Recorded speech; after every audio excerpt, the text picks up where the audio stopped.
Agosto, mes de la Biblia. El poder de su palabra.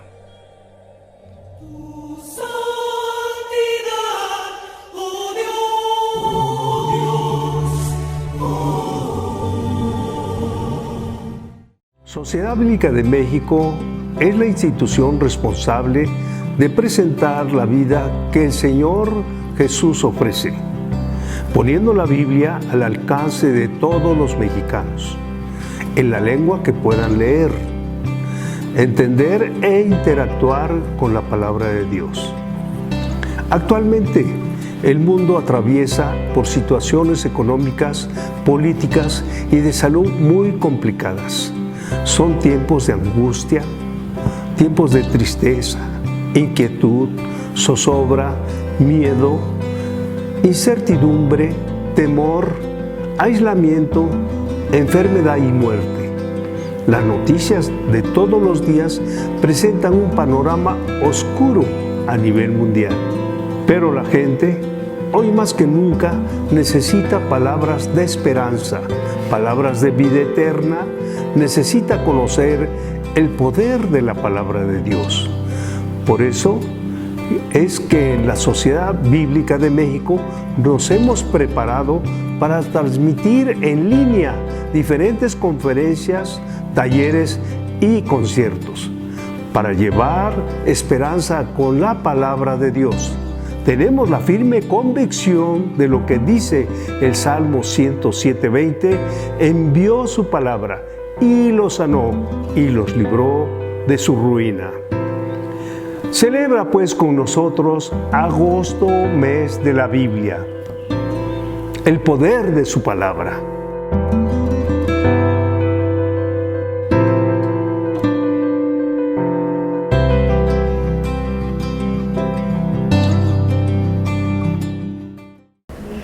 Amigos, bienvenidos a esta transmisión en vivo, online, que Sociedad Bíblica de México está haciendo con motivo de la celebración de agosto, mes de la Biblia, el poder de su palabra. Muchísimas gracias a todos ustedes por seguirnos a través de las plataformas que tenemos en nuestras redes sociales y también a través de nuestra página de internet www.sbm.org.mx.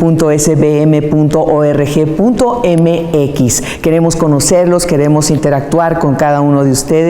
Muchísimas gracias por asignar de su tiempo a seguir esta transmisión. Tenemos el día de hoy al doctor Samuel Pagán. Su trabajo académico ha sido extenso y le ha permitido editar varias Biblias de estudio. Ha escrito 54 libros y cientos de artículos en torno a temas exegéticos, teológicos y pastorales. Desde el año 2018 dirige los comités de traducción de la Biblia NBI para la Sociedad Bíblica Internacional en español y en portugués.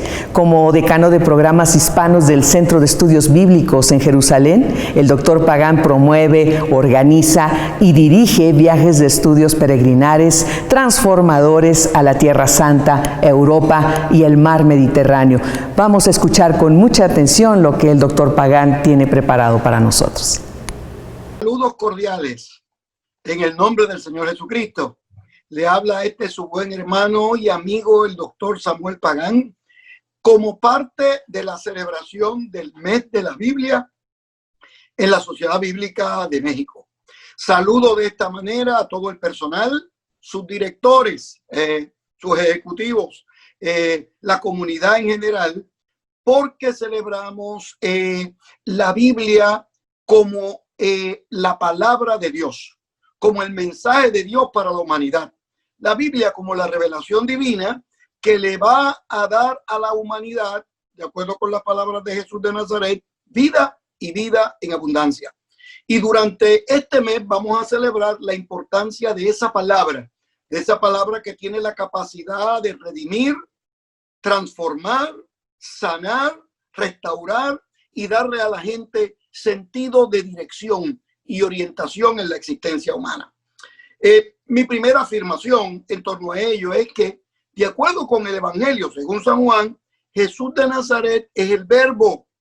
No solamente es verbo, es palabra, es acción, que quiere decir que en la sabiduría divina, el Dios eterno, el Dios que los cielos de los cielos no pueden contener su gloria, el Dios que cabalga sobre las alas del viento, se le ocurre meterse en la historia, meterse en el mundo, meterse en medio de las realidades humanas, no para enseñarnos cómo es que se muere, sino para enseñarnos cómo es que se vive en un mundo desolado, cómo se vive en un mundo sin sentido de dirección, cómo se vive en un mundo donde la gente dobla las rodillas delante de los baales de la existencia humana. Vino a enseñarnos cómo es que se vive con dignidad y, de acuerdo al lenguaje bíblico, cómo se vive en santidad. Jesús de Nazaret llegó como la palabra de Dios, y cuando uno estudia su ministerio y cuando uno estudia sus acciones, sus palabras, puede describir diversos tipos de acciones y actividades ministeriales que nosotros deberíamos ponderar y estudiar y afirmar. Por ejemplo, cuando uno estudiamos la palabra del Señor, cuando estudiamos el mensaje de Jesús como palabra del Señor, descubrimos que Él tiene una serie de discursos, una serie de mensajes, inclusive una serie de oraciones que ponen de relieve su naturaleza extraordinaria, que ponen de relieve sus virtudes, sermones, como el Sermón del Monte, que nos habla acerca de los valores del reino de Dios, que nos habla acerca de las virtudes del reino y nos habla en torno a la gente feliz. La gente feliz, según el Sermón del Monte, no es la que tiene, la que compra o la que vende, no es lo que tenemos lo que nos da la felicidad, es lo que somos. Porque tenemos la revelación divina, somos felices, porque somos pacificadores, amamos la paz, amamos la justicia, hablamos la dignidad, inclusive cuando dicen toda clase de mal contra vosotros, contra nosotros, y es mintiendo, somos personas bendecidas, somos personas bienaventuradas, es la palabra del Sermón del Monte. Esos sermones no solamente incluyen palabra extraordinaria, sino que incluyen oraciones, plegarias, y en esas plegarias Jesús pone de relieve su corazón íntimo, su intimidad profunda con Dios. Por eso es que en el Padre Nuestro clamaba y decía que el perdón humano está íntimamente ligado al perdón divino.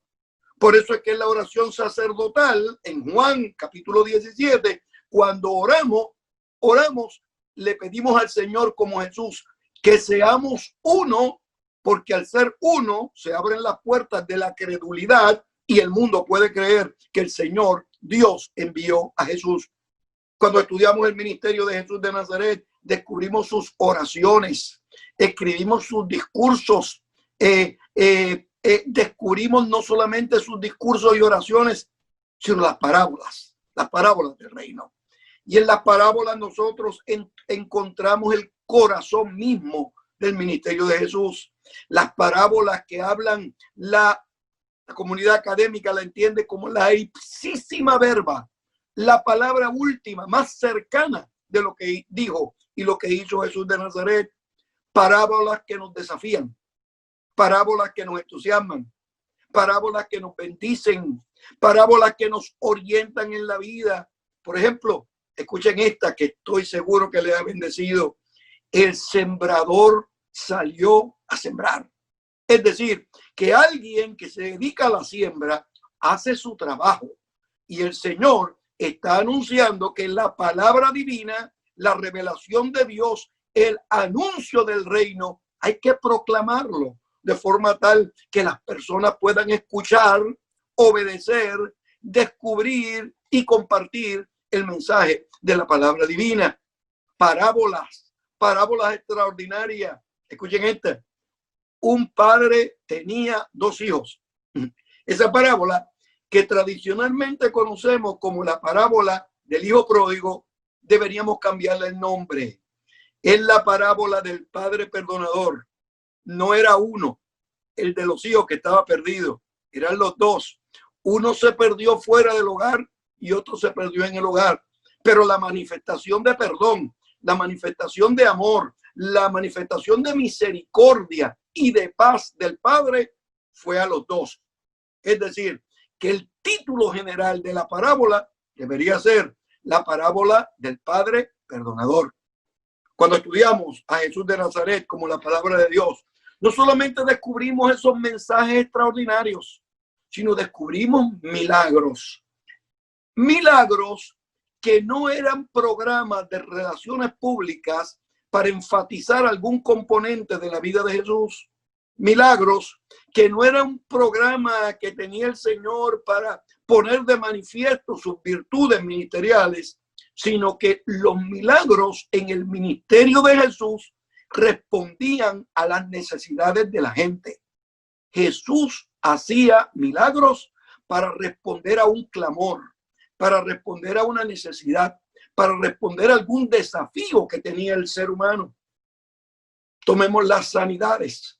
Cuando vemos las sanidades de Jesús de Nazaret, descubrimos que las sanidades le devolvían a los enfermos el poder mayor que puede tener el ser humano, que es el poder de valerse por sí mismo.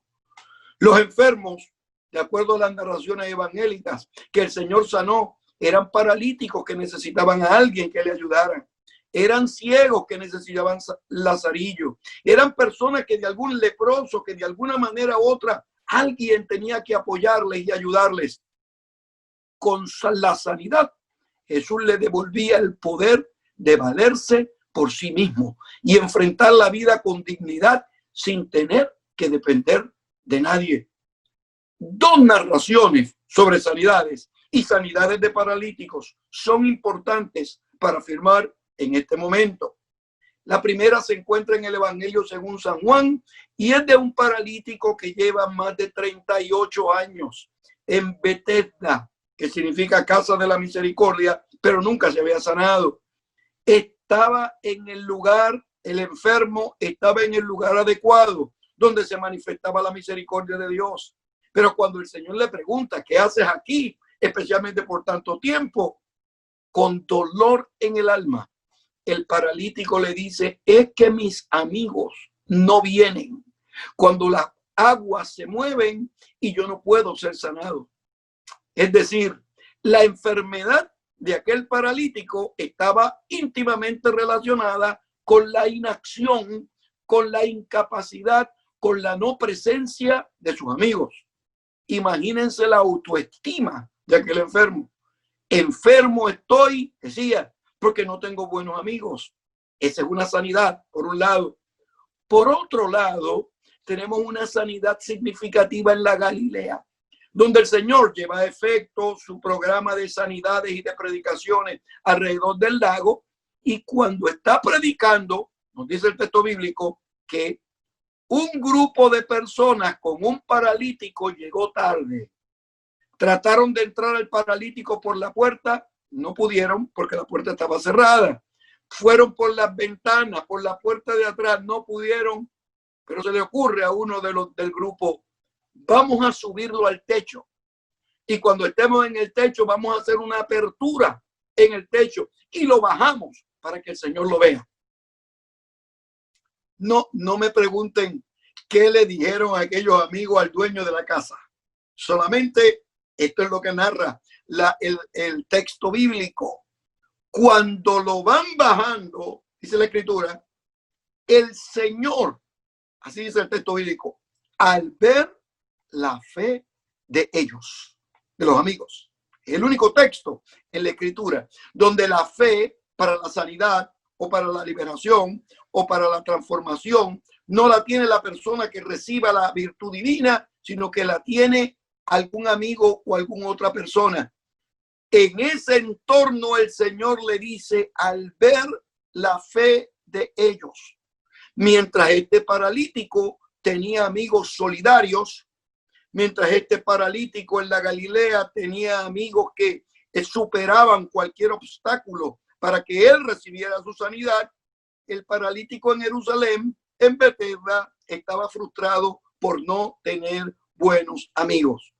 Independientemente del apoyo y de la infraestructura de apoyo que pudieran tener los enfermos, Jesús sanaba a esas personas y al sanarlos le devolvía el poder mayor que puede tener el ser humano, que es el poder valerse por sí mismo. Cuando estudiamos el ministerio de Jesús de Nazaret como la palabra de Dios, descubrimos, número uno, su capacidad educativa, su capacidad homilética, su capacidad de comunicación. Inclusive sus enemigos, cuando hablaban de esa capacidad de comunicación que tenía el Señor, decían, el problema con este es que no nos habla como los escribas y los fariseos. Y añaden, el problema es que nos habla como quien tiene autoridad. En efecto, tenía autoridad el Señor. Y tenía autoridad porque vivía a la altura de sus enseñanzas. Tenía autoridad moral, tenía autoridad ética, tenía autoridad profesional, porque vivía lo que predicaba, encarnaba lo que comunicaba. Y como lo comunicaba de manera efectiva, la gente reconocía esa capacidad moral y esa capacidad ética y esa virtud espiritual que se ponía de manifiesto en el ministerio de Jesús de Nazaret. Número uno, sus enseñanzas eran transformadoras. Y número dos, sus milagros respondían a las necesidades de la gente. Permítanme hacer un comentario exegético de importancia con respecto a las sanidades y los milagros de Jesús de Nazaret. Cuando estudiamos el texto bíblico y lo estudiamos entre líneas y miramos el texto bíblico no solamente en castellano, si lo vemos en griego, descubrimos lo siguiente. Todos los enfermos que se encontraron con Jesús de Nazaret fueron sanados. 2. Todos los endemoniados que se encontraron con Jesús de Nazaret fueron liberados. Y 3. Todos los difuntos, todos los muertos que se encontraron con Jesús de Nazaret fueron resucitados. Cuando vemos ese estilo de intervención, descubrimos que en el ministerio del Señor, los milagros, las sanidades, los prodigios no eran parte de un programa de relaciones públicas o mercadeo, sino era parte de su estilo de vida, de su forma de ser, de su manera de acercarse a la existencia humana. Jesús de Nazaret, de acuerdo con el libro de los Hechos, se movía haciendo bienes y liberando a todas las personas cautivas. Ese era Jesús de Nazaret, que encarnó la palabra de Dios. Que la palabra de Dios ya en Jesús de Nazaret no era un documento escrito. La palabra de Dios para Jesús de Nazaret no era un manual, no era una experiencia religiosa más, no era celebrar los ritos, no era disfrutar los protocolos normales del templo de Jerusalén y las sinagogas. La experiencia religiosa en Jesús de Nazaret era una experiencia que transformaba vidas. Le ayudaba a las personas a revisar las prioridades de la existencia humana. Desafía a los seres humanos a dejar atrás estilos de vida desorientados y sin sentido de dirección y sin sentido de esperanza y futuro, y los orientaba para que pudieran descubrir y disfrutar las cosas buenas, gratas y nobles que Dios tiene preparado para aquellos que le aman. Permítanme culminar de esta manera. En el mes de la celebración de la Biblia, en México, en toda la comunidad de México, donde la Sociedad Bíblica de México pone de manifiesto su mejor testimonio para la mismísima gloria de Dios, recordarle que la Biblia no solamente es el documento que podemos cargar y llevar a algún lugar, sino es la palabra de Dios. Y que Jesús de Nazaret es la encarnación de la palabra de Dios, y su mensaje para México, para América Latina y para el mundo el día de hoy es que, decía el Señor, yo he venido para que tengan vida y vida en abundancia. Qué placer ha sido para mí estar con ustedes en este día para celebrar con la Sociedad Bíblica de México el mes de la Biblia. Que el Señor les bendiga. Hola amigos, nos da mucho gusto que estén conectados. En esta ocasión quisiéramos presentarle la Biblia Fuente de Bendiciones, que es como una Biblia de promesas, pero mucho más amplia. Esta Biblia cuenta con 4 grandes fuentes, que son la relación con Dios. ¿Quién es Dios? ¿Quién es el Padre? ¿Quién es el Espíritu Santo? Sus atributos. Todos sabemos y tenemos conocimiento de esto, pero no siempre tenemos en la mente el texto, el versículo adecuado. Así que esta Biblia cuenta con ese listado para que podamos mostrarle a la gente quién es Dios. El siguiente punto es la relación con las personas. En nuestras librerías llegan y nos preguntan y nos dicen que tienen problemas en el trabajo, con su joven, con su anciano, con tantos sectores de la vida cotidiana, y esta Biblia tiene precisamente ese dato.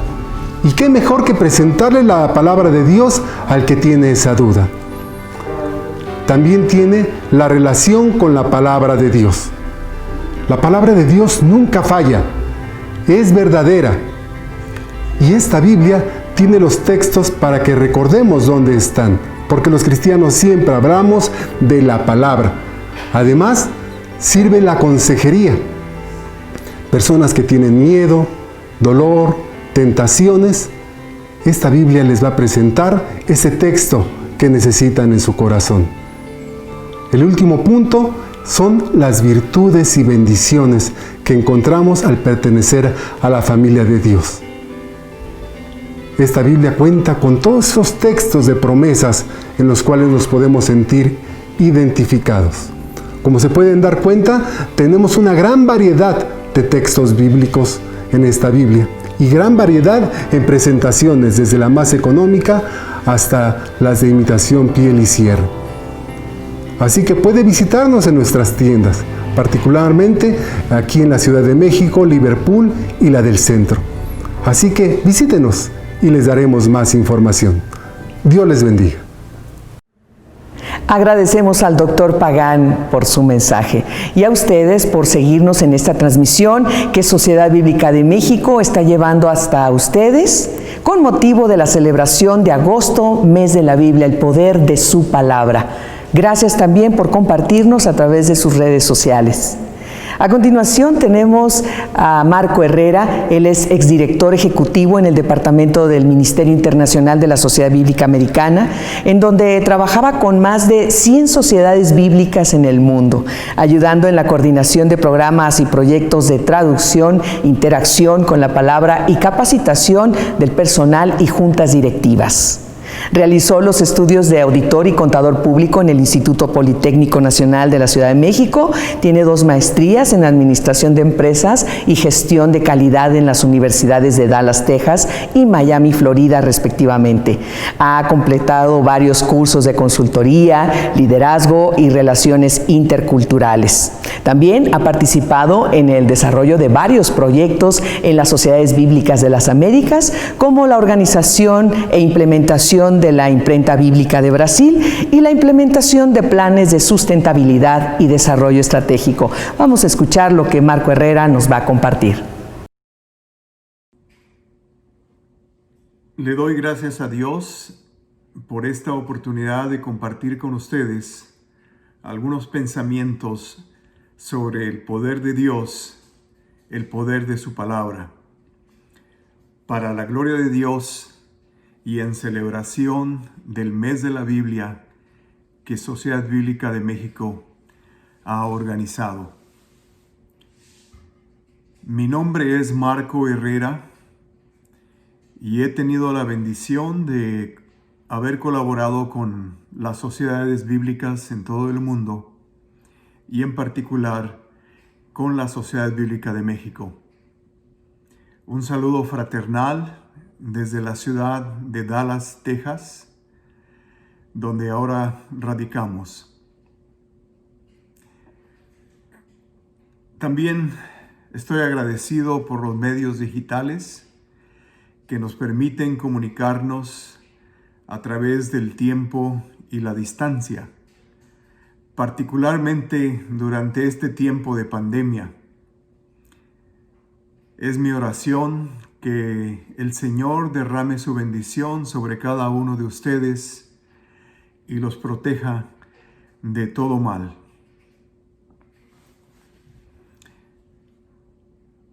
Hace algún tiempo, una persona me preguntó qué tipo de poder necesito para conectarme con Dios. Y más importante, ¿qué tipo de poder me permite estar conectado con Dios? Esto me llevó a pensar en el título de esta meditación, como sigue: el poder para conectarnos con Dios.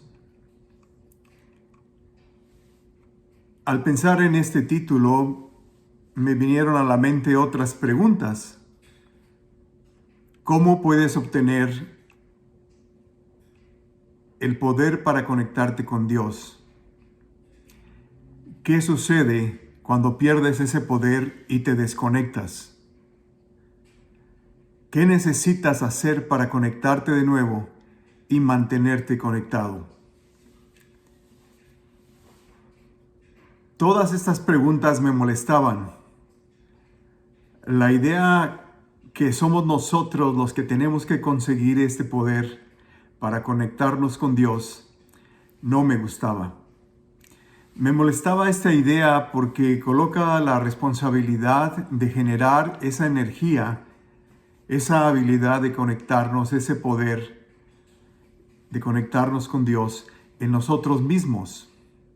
O sea, de nosotros depende el estar conectados con Dios o estar desconectados. Por supuesto, esto no es lo que la palabra de Dios nos dice. Por lo tanto, la declaración correcta o el título de esta meditación que quiero sugerir es la siguiente: el poder de Dios para conectarnos con Él. El poder viene de Dios, quien es todopoderoso. Es su acto exclusivo para nosotros. El poder de Dios no depende de nuestra capacidad de conectarnos con Él. De hecho, nosotros no tenemos ese poder. Dios se conecta con nosotros y nos mantiene conectados a Él por su poder. Si dependiera de nosotros, nos convertiríamos como en un apagador de luz, a veces prendido, a veces apagado. Para conectarte con Dios, lo único que necesitas es reconocer tu necesidad de depender de Dios. No necesitas nada más, nada. Dios te busca, Él te llama, te invita a ser parte de su familia y te recibe tal como eres, sin necesidad de un esfuerzo especial de tu parte. De hecho, Dios ha realizado todo este esfuerzo y es únicamente por el poder de su palabra que tenemos nosotros comunión con Él. Yo sé que estoy hablando con hermanas y hermanos en Cristo y que estamos conscientes de que estamos conectados con Dios a través de Jesucristo, quien hizo posible para nosotros tener comunión con Dios. Y esto no tiene nada que ver con ningún mérito o trabajo del cual podamos estar orgullosos. No se trata de tu poder o el mío. No importa lo poderoso que te hayas vuelto. No hay un plan de estudios, un libro, un manual, un programa que podamos seguir para descubrir y ejercer de nuestra parte este poder para conectarnos con Dios. Este acto no comienza con nosotros, no comienza contigo, comienza con Dios. No prestes atención a la literatura que pueda sugerir lo contrario.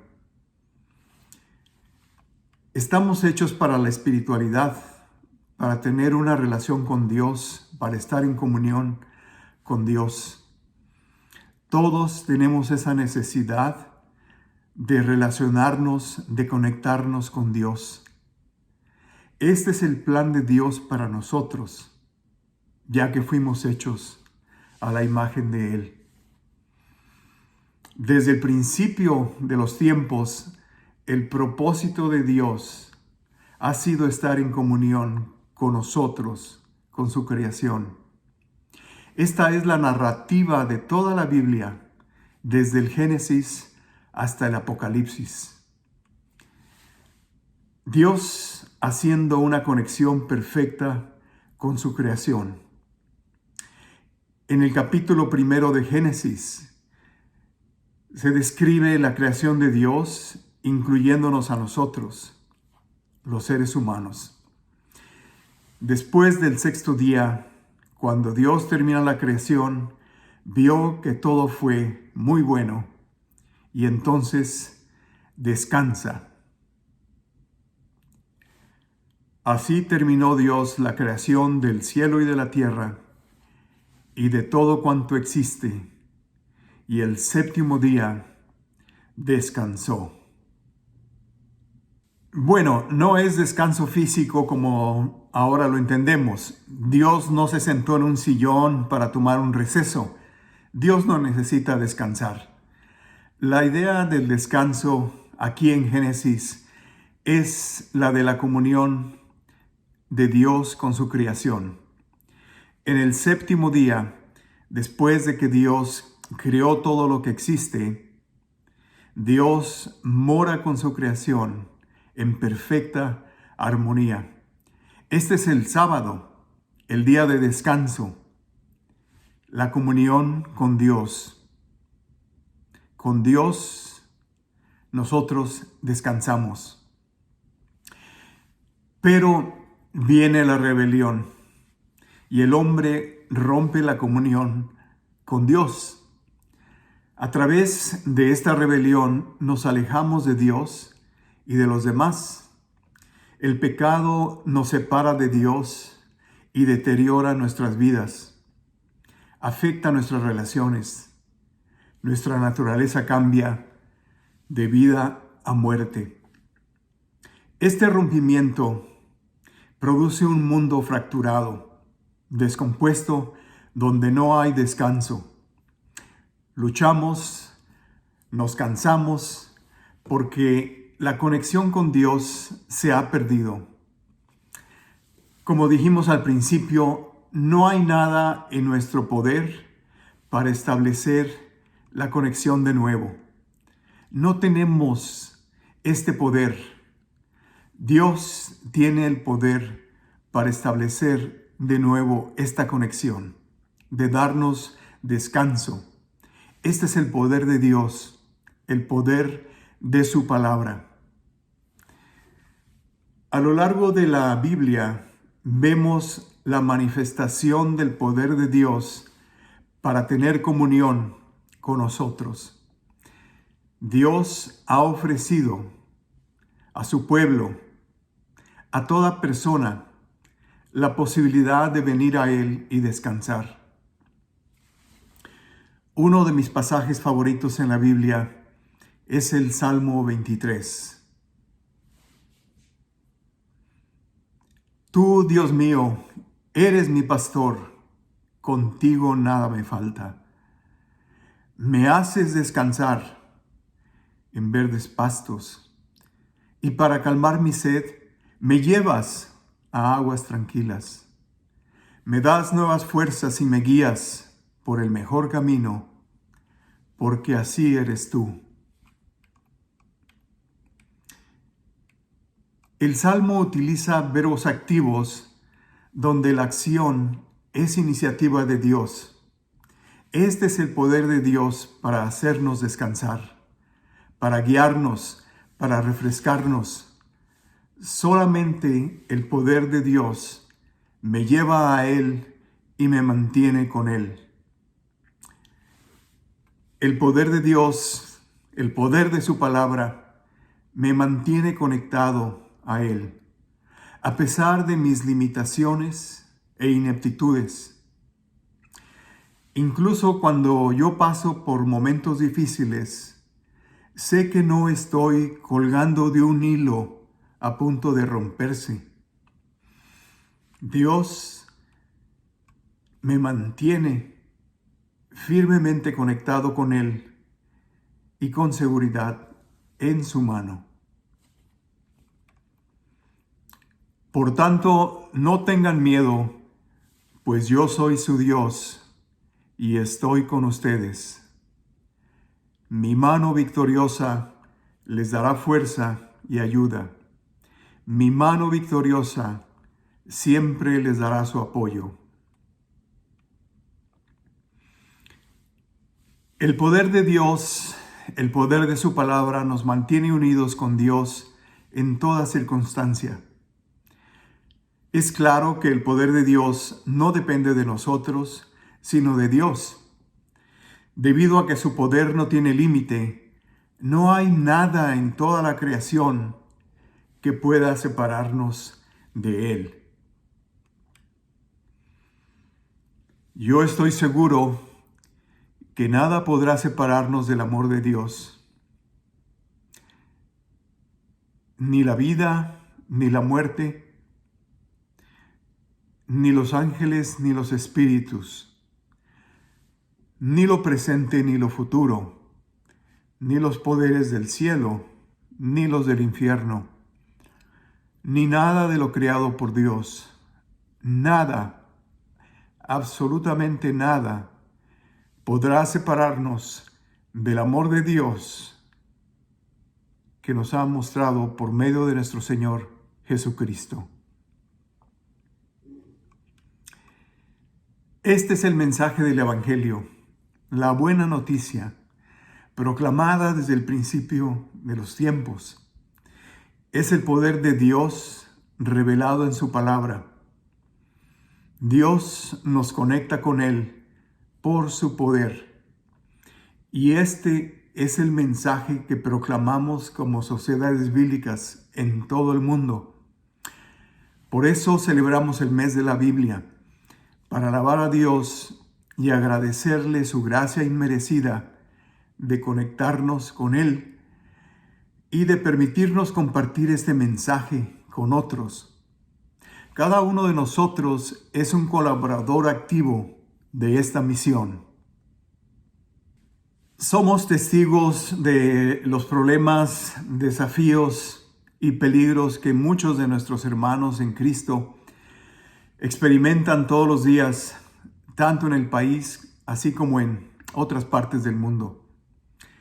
La opresión y persecución en Asia Central y en el Oriente Medio, la violencia en Centroamérica, las enormes y vastas necesidades de traducción de la Biblia en África y en la región de Asia-Pacífico, las oportunidades de llevar el Evangelio a grupos marginados en el Amazonas, en los campos de batalla de Ucrania, las restricciones para el trabajo de evangelismo en China, Afganistán, Irán y otros países de mayoría musulmana. En nuestro país también tenemos desafíos para alcanzar a los que aún no conocen la palabra de Dios y no han experimentado el poder transformador del Evangelio.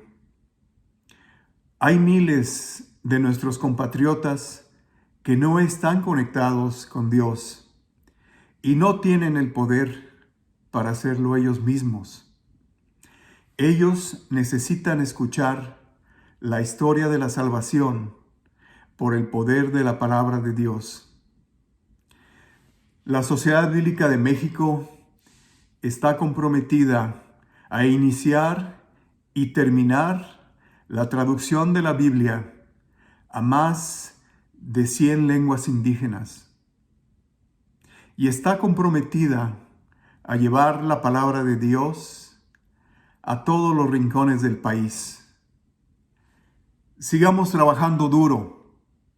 Estamos conectados con Dios por su poder, y este poder es suficiente para inspirarnos y para continuar nuestra buena obra. Que Dios los bendiga. Amén. En Sociedad Bíblica de México llevamos más de 50 años acercando la palabra de Dios a las personas de los sectores más vulnerables de nuestra nación. Cada día trabajamos para que la Biblia llegue a personas de grupos indígenas. Gracias a las traducciones que se han realizado, cada año más de 5,000 personas reciben la Biblia en su idioma materno. Actualmente la Sociedad Bíblica de México trabaja en 14 proyectos de traducción con 50 traductores activos en sus comunidades. También la Biblia llega a niños en riesgo. A través de este proyecto se colabora con ministerios que ayudan a niños sin Cristo, entregándoles escrituras en formatos adecuados y totalmente gratuitos. Para la comunidad sorda se ha desarrollado escrituras en el idioma de lengua de señas mexicana para acercar a este grupo marginado el mensaje de vida en video. Con el proyecto No hay Límites, cada año se entregan escrituras en el sistema Braille y en audio para personas con discapacidad visual. Como podemos ver, el reto es muy grande. Por eso, en este mes de la Biblia, te invitamos a participar con tus oraciones y tus donativos para que la Biblia llegue a más personas. Realiza tu donativo a la cuenta que en este momento aparece y colabora para que ningún mexicano se pierda. Agradecemos a Marco Herrera nos haya compartido su mensaje. Y gracias a todos ustedes también por seguir esta transmisión a través de sus redes sociales, por estar en contacto con nuestra página de internet www.sbm.org.mx. Muchísimas gracias también por sus oraciones, por sus donativos, y les invitamos a que sigan compartiendo los espacios que estaremos transmitiendo aquí en Sociedad Bíblica de México. Gracias a todos por participar con nosotros y los esperamos hasta la próxima.